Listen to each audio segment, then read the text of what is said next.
After a 10-year absence, Final Fantasy has returned to a Nintendo console with Final Fantasy Crystal Chronicles. The game is a hack-and-slash action RPG that has more in common with dungeon crawls like Baldur's Gate, Dark Alliance, and Diablo. The game is a Japanese-flavored take on the genre that contains a few weird gameplay elements and a unique multiplayer implementation. It's not for everyone, but Crystal Chronicles is both well-suited to its target audience and among the best games of its kind on the GameCube. Crystal Chronicles' thin storyline sends you traipsing and fighting through the game's fanciful world. The poisonous mist covers the land, kept at bay by large magical crystals. Each town has a giant crystal protecting its people, but the crystal's protective effect fades after 1 year and must be recharged with a substance called myrrh. Year after year, caravans roam the world collecting myrrh to keep their hometowns safe. You'll play the part of a valiant hero who's saving his or her village by questing for the myrrh trees, conveniently located at the end of each of the game's many action levels. Once you've collected enough myrrh to replenish your crystal's power, you'll return home to celebrate, visit your family, and prepare to start another year's journey. Crystal Chronicles' character creation routine may seem a little strange at first. You won't select your character class. Instead, you'll pick one of 4 tribes: the Clavats, Lilties, Ukes, and Selkies. You'll also select a family profession from jobs like blacksmith, merchant, tailor, and fisherman.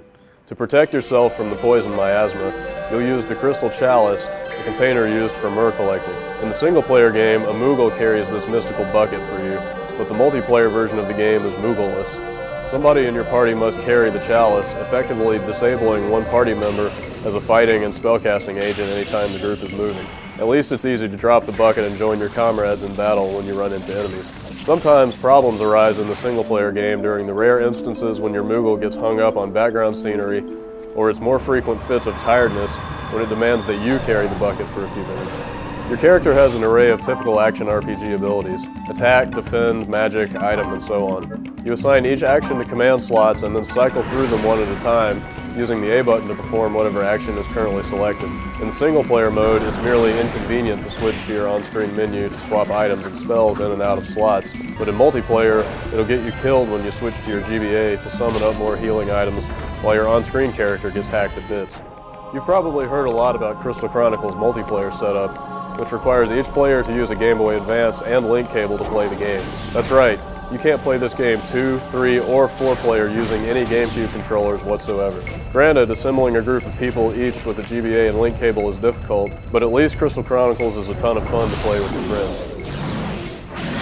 There are some minor changes to the gameplay between single-player and multiplayer. In the single-player game, for instance, you can fuse 2 spells together by putting them in adjacent command slots. To fuse spells in the multiplayer, you have to link up your spellcasting with other players and cast simultaneously. For example, 3 characters that cast Cure at the same time will produce a more powerful version called Curaga and heal everyone on the screen. The multiplayer game also breeds teamwork, as you'll happily drop a few hundred gold or hand over a rare item to a teammate if it means they can build a better weapon that will benefit the group. In multiplayer, all of your mucking around in menus is confined to the GBA screen, leaving the other players free to run around on the main screen. This interaction on the GBA is useful without feeling gimmicky. Playing Crystal Chronicles with friends becomes quite a vocal experience, as you yell for the bucket carrier to come back or count to 3 as you time your spellcasting. The game does have an extremely high learning curve in multiplayer, but once everyone in the game has a solid grasp of the way things work, you'll feel a strong sense of teamwork when you beat a tough boss or work your way through a dangerous puzzle together.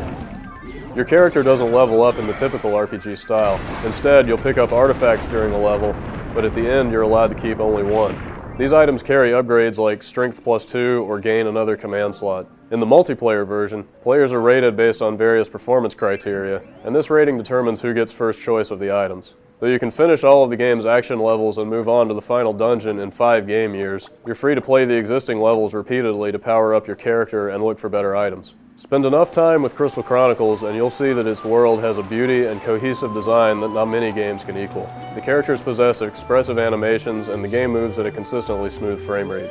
Crystal Chronicles' sound design and music are right in line with its visual aesthetics, which is to say that they're a little eccentric but fit right in with the tone of the game.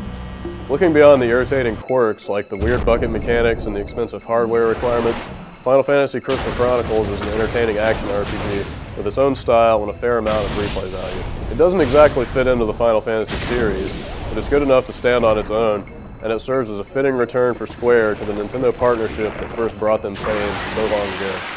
For more information, consult the full text review.